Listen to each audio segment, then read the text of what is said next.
महाभारत के 7 ऐसे जिंदा सबूत है जो यह साबित करते हैं कि महाभारत का युद्ध काल्पनिक नहीं वास्तविक था। महाभारत भारतीय परंपरा का एक प्राचीन महाकाव्य है। महाभारत का युद्ध पांडवों और कौरवों के बीच हुआ था, जिसमें श्री कृष्ण अर्जुन के रथ का सारथी थे। धर्म, कर्तव्य और नैतिकता संबंधी महत्वपूर्ण संदेश सामान्य जनता को मिलते हैं। महाभारत की युद्ध की अवधि कुल मिलाकर 18 दिनों तक थी। सामान्य रूप से कहा जाता है कि महाभारत के युद्ध में लाखों लोग मारे गए थे।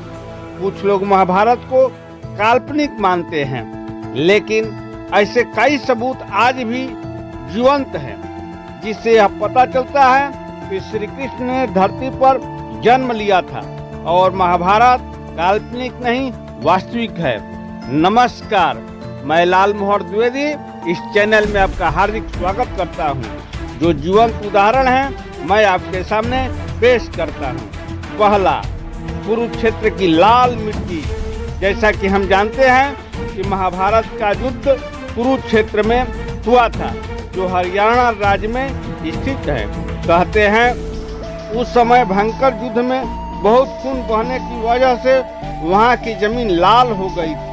उस जगह पर तीरों और भालों को जमीन में गड़ा पाया गया है, जिनकी जांच में पता चलता है कि यह 2800 ईसा पूर्व के हैं। दूसरा, अर्जुन का चक्रव्यूह। चक्रव्यूह का जीता जागता सबूत आज भी मौजूद है। हिमाचल प्रदेश के हमीरपुर जिला में बसा रजनोड़ गांव, यहाँ पर पांडव अज्ञातवास के दौरान रुके थे। इसी समय अर्जुन ने यहाँ पर चक्रव्यूह का ज्ञान प्राप्त करके उसे पत्थर पर बनाया था, जो आज भी यहाँ मौजूद हैं। तीसरा, ब्रह्मास्त्र और न्यूक्लियर हथियार। महाभारत में आपने ब्रह्मास्त्र नाम के भयंकर अस्त्र के बारे में अवश्य सुना होगा, जो कि विनाशकारी परमाणु हथियार था।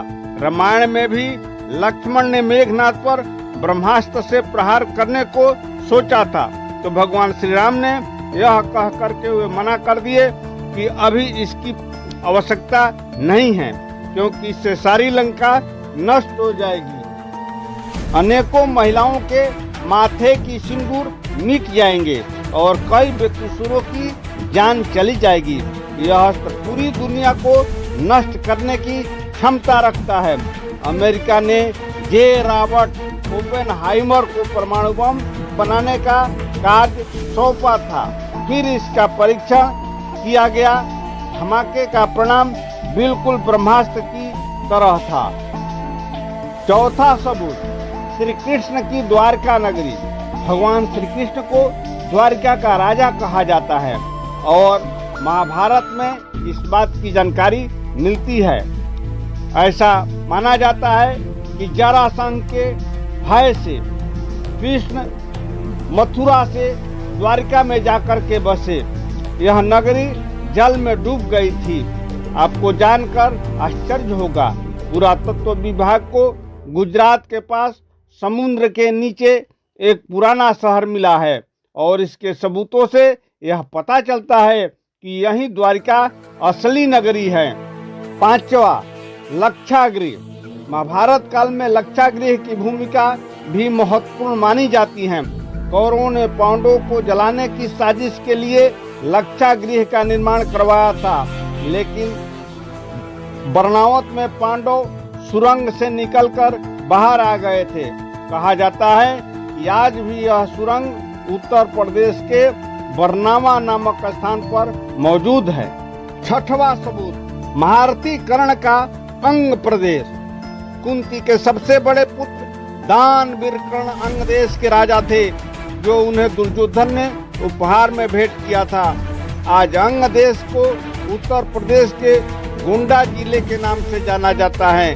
जरासंध द्वारा अपने राज्य के कुछ हिस्सों को कर्ण को देने की बात भी कही जाती है, जो आज बिहार के मुंगेर और भागलपुर जिले के नाम से जाना जाता है। इन राज्यों का स्थान वही है जहां कल था। इसे चाह कर भी बदला नहीं जा सकता। इस बात से स्पष्ट हो जाता है कि जो महाभारत के युद्ध थे वो सत्य थे।